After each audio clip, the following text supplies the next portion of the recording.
তাফাক্কর। আসসালামু আলাইকুম ভাইয়েরা। আজকে যে ঘটনাটা বলতে যাচ্ছি সেটা শুনলে আপনাদের গায়ে কাঁটা দিবে। কুমিল্লার একটা গ্রামে একটা ছেলে স্বর্ণের কাজ করত। সেখানে কাজ করতে করতে একটা মেয়েকে তার খুব পছন্দ হয়ে যায়। অনেক দিন ধরে তাদের সম্পর্ক চলছিল।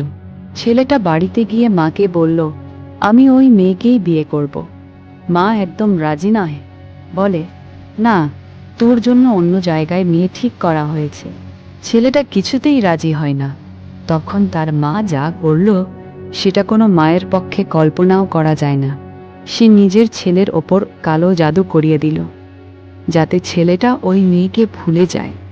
এদিকে মেয়ের মা জানতে পারল যে ছেলেটা তার মেয়েকে ভালোবাসে। সেও ছেলেটার উপর আরেকটা কালো জাদু করিয়ে দিল, যাতে ছেলেটা মেয়েটাকে আরো বেশি ভালোবাসে। দুই দিক থেকে দুইটা জাদু চলতে থাকে। ছেলেটা ধীরে ধীরে পুরা পাগল হয়ে গেল।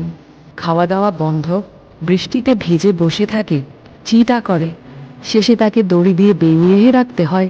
কবিরাজরা এসে বলল, দুই দিক থেকে জাদু করা হয়েছে, এই ছেলেকে আর সারানো যাবে না।